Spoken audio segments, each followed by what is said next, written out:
नमः शिवाय दोस्तों, धार्मिक सुरी चैनल में आप सभी का स्वागत है। आई होप कि आप सभी बहुत अच्छे से होंगे।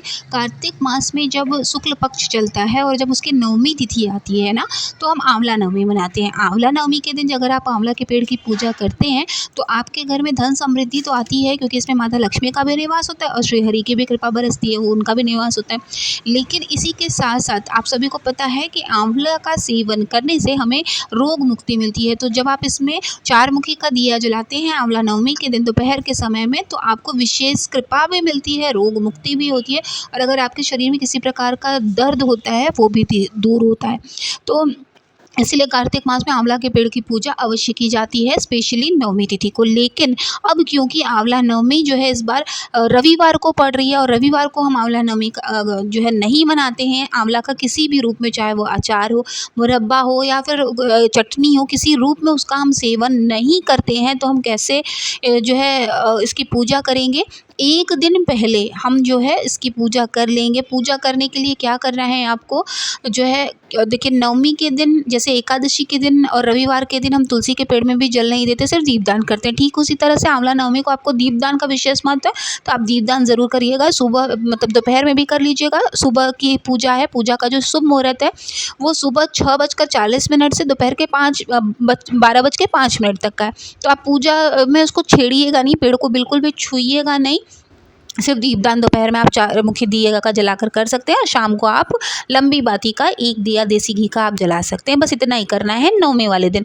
इसके एक दिन पहले आपको आंवला नवमी की पूजा करनी है। अगर आपके यहाँ आपने पौधा लगा रखा है तो बहुत अच्छा है, आप घर पे भी कर सकते हैं। नहीं तो अगर आप कहीं बाहर जाकर करना चाह रहे हैं जहाँ आप हमेशा से करते आए हैं, तो कोशिश यही करिएगा कि फलदार पेड़ हो।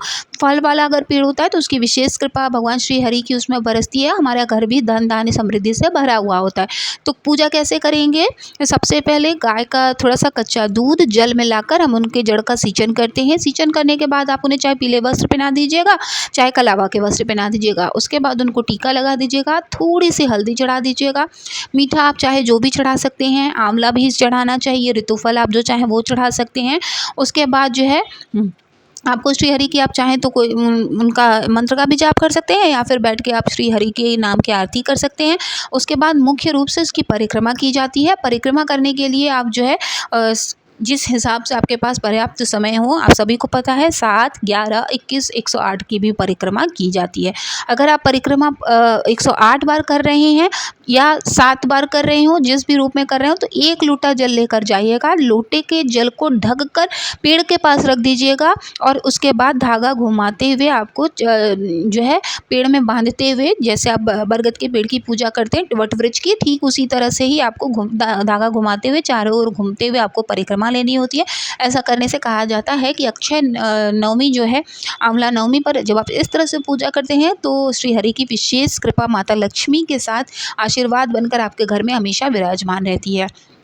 तो बस इतनी ही छोटी सी इसकी पूजा होती है। और आंवला नवमी पर आंवला का सेवन ज़रूर किया जाता है किसी भी रूप में। आप जैसे एक दिन पहले, आंवला नवमी पर नहीं करेंगे हम, क्योंकि आंवला के जो 10 नवंबर पड़ रहा है उस दिन हम आंवला का सेवन रविवार होने की वजह से किसी भी रूप में नहीं करेंगे। इसलिए एक दिन पहले चाहे आप उसका मुरब्बा खा लीजिए, इसकी आंवले की बर्फ़ी आती है आप वो खा सकते हैं, या फिर किसी भी रूप में उसका सेवन अवश्य ही करिएगा। इसी के साथ साथ आंवले के पेड़ के नीचे भी भोजन ज़रूर करना चाहिए। अगर आपने घर में भी लगा रखा है पेड़, जैसे मेरे यहाँ पेड़ है, तो एक दिन पहले ही आप उसके नीचे जो है भोजन ज़रूर ग्रहण करिएगा। ऐसा करने से जो भोजन हम उसकी छाया में ग्रहण करते हैं, उससे हमारे जो ये भोजन बनता है और जो भोजन हम ग्रहण करते हैं वो दवा के रूप में हमारे शरीर में काम करती है, और हमारे शरीर से जो है वो दूर होती चली जाती है। तो इसलिए बहुत ज़रूरी है कि आप आंवला नवमी के दिन इसके पेड़ के नीचे, छायादार पेड़ हो उसके नीचे आप भोजन ज़रूर ग्रहण करें।